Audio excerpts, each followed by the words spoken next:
Hi, this is Cindy from VintageToNew, and this is just another tutorial. We're going to do the littlest one, the Little Pixie Mini Journal, and it's only this big. It is so sweet and so little. And I'm out of cereal boxes, so I'm just going to use a file folder to help me reinforce this. This is an optional step.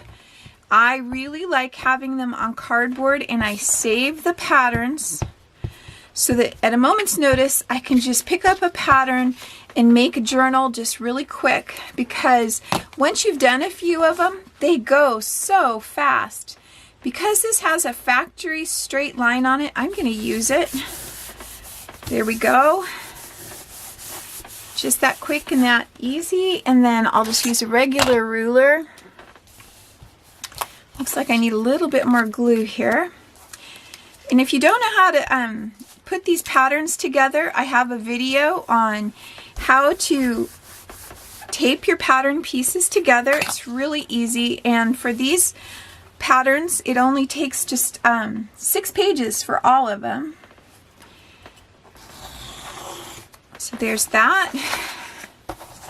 Now, some of my patterns have what I call extensions on them that will fold up over the inserts and they protect them a little bit. This one does not. It's just going to be the little pixie, and with no extension on it. It's just going to be just a little cover for some very small traveler's notebooks.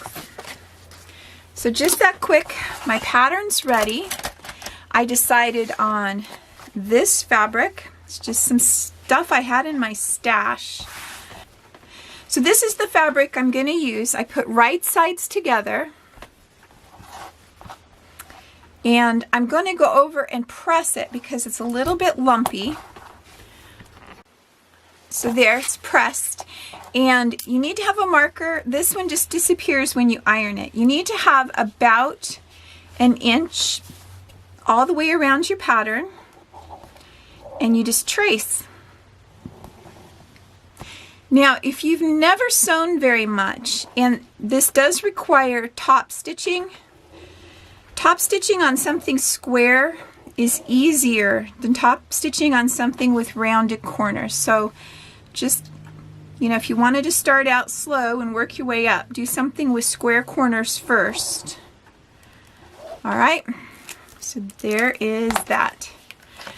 So that is my sew line. So I'm going to just trim this off. And it takes so little, I think I have enough. I could do a whole nother one right there. So now what I need to mark is I'm going to sew this corner and come over about 1 inch. And I'm going to sew this corner and come over about 1 inch. This part gets left completely open so that we can turn it right side out.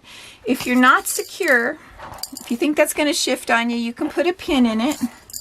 This is not necessary most of the time, but if you're just starting out and that makes you feel like it would be a little more secure, that's great.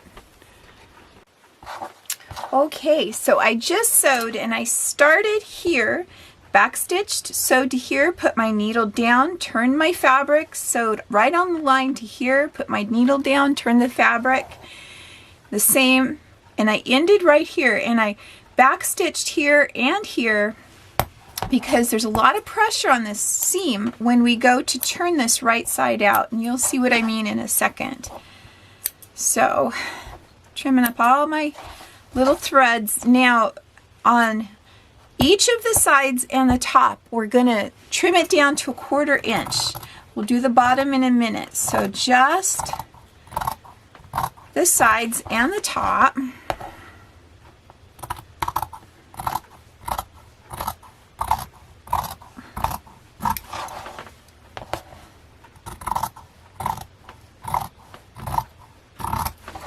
All right, and then we're just going to go in about 3/4 inch. We're going to stop before we get to where we sewed, and then go down like that. Do the same over here. All right, so it looks something like that. So my sewing is still over here. We cut it to right here. And then this is going to be about 1/2 inch. It doesn't have to be perfect. 1/2 inch down like that. So the next thing we're going to do is clip our corner so we can have a very nice square corner. And you just cut straight across, really close to your stitches, but you don't cut your stitches. Hope you can see that.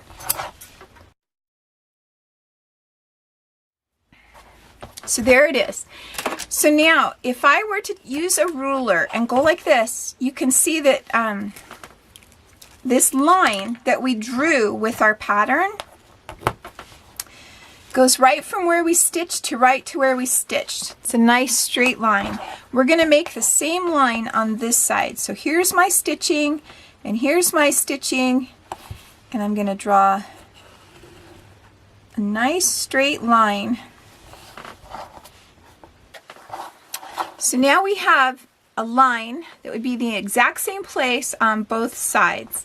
So then I'm going to take and I'm going to put it this way so I can see my line, and I'm going to fold this back, just the top one, exactly on that line, and then I'm going to pin it.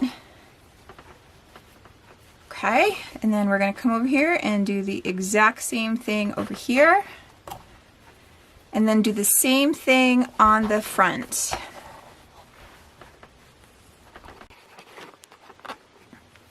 Okay, so I have it all turned up. My edges are aligned just right. So now I'm going to take this over and I'm going to press this, and I'm going to press a really hard fold right here in this opening, and you'll see why in just a second. Okay, so you can see that it has a really hard fold right there, really crisp, tight fold. I steamed it and everything.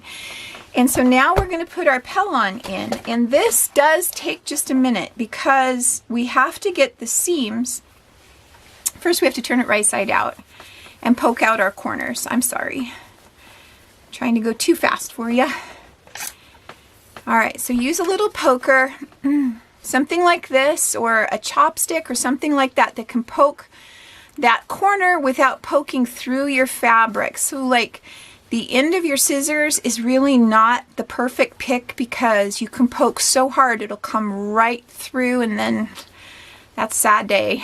So use something more rounded like that, or a chopstick. Alright, so there we go. Now we're turned. Now we put our pellon in, and this takes a minute because we have to get the seams on top of our pellon, and that takes a little finagling around.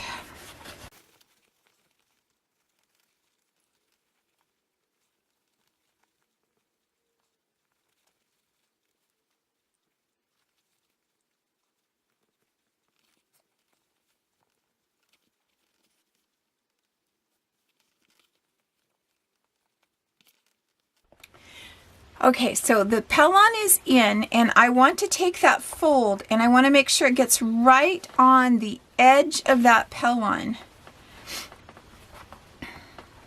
And sometimes you feel like you might be pulling it too hard, but it's not. Just get it completely lined up, front and back, both of those hard folds right there, and pin it.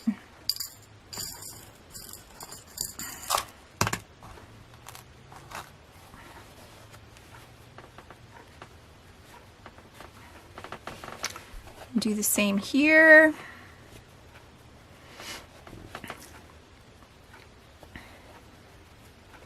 And the reason that you want to have the pellon seams on top is because it irons onto the, I'll show you just a second.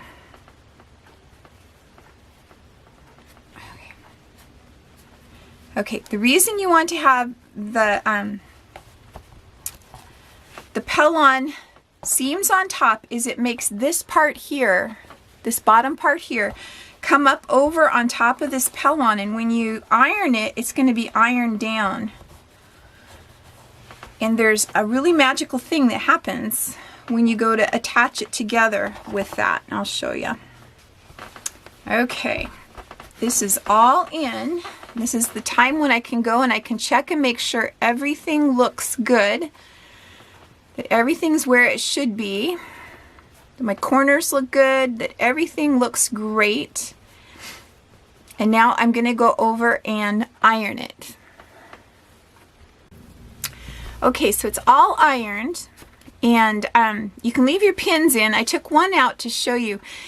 This is the part that's glued down, and so this part is still open, and so we need to top stitch all the way around to close that.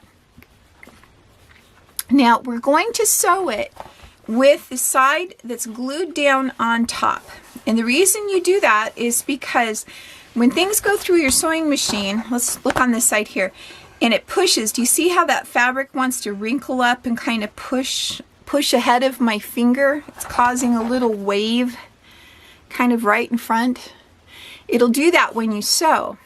But if you do it on this side's glued down so it can't push. And the feed dogs, the things that push your fabric through that go like this under your sewing machine when you're sewing, it will keep that nice and straight. So let me top stitch this and I'll show you what I mean. Okay, so by using those techniques, you really almost can't tell which is the front and which is the back. This is the part that got sewn closed down here at the bottom, but both sides are really nice and flat. So that is a super great tip. Okay, so now we're almost done. I'm just going to do it the same way that we've done all the others. It makes it simple to learn and it works out really great. So let me poke my holes. Let's see.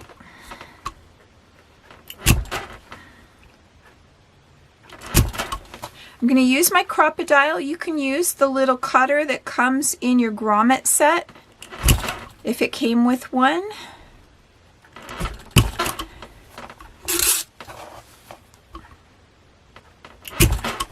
So there's all 5 of my holes.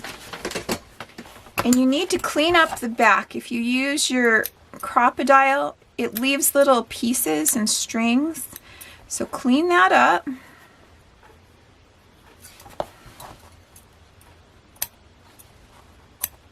Like that. Okay. And I'm going to use my Crocodile to set my grommets. Now this little grommet set came with all the tools you need to set them, but I find it's just as easy to use my Crocodile. One word, when you are deciding where you're going to do your top stitching, and you don't have to use top stitching like this. You could use just a fancy stitch. That'd be really cute. You just have to get that one side closed. Try to make it so that you're not clipping into your top stitching when you do your grommets. If you do and you're worried about it, you could put just the tiniest little bit of fray check on there, and that would stop anything, but I don't think it would be a problem. I think the grommet would take care of most of it. So you just put it in, this part on the front, this part goes over the top of it, push it down so it's nice and firm, and then set it on here. This one is on 2, this is on 2, and this is on B. I find that works for me. If you haven't done this with your Crocodile or whatever you're going to use, be sure and practice on something first and give it a squish. And so there's my first grommet. I will do all 5. So literally just that quick and easy. This little teeny tiny little pixie journal is just about done. And so we need to put our elastic in, and the easy way to do it, this is 2mm elastic made by Mandala Crafts. I got it on Amazon. I always just start in the back and I come through and down and up and down I go under it, or excuse me, I try to go over it, I guess. Go over this one. Because the idea is you don't want these to crisscross in the back. You want them to be side by side. And then I need a little bit more. Okay, down this hole.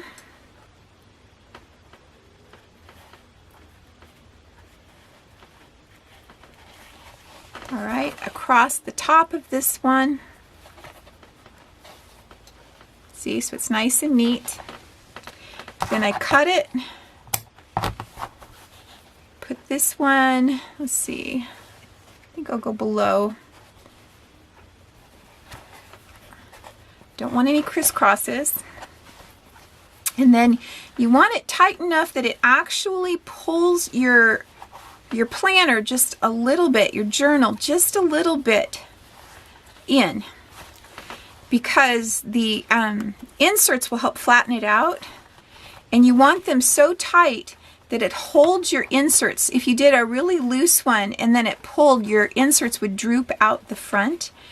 And you don't need to leave this much, but you can leave a little bit so that you can make adjustments if you want to. Fold it right there at the grommet.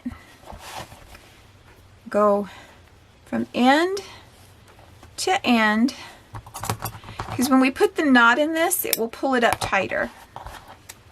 Find yourself a button that has 2 holes big enough for that elastic. Here's a good one.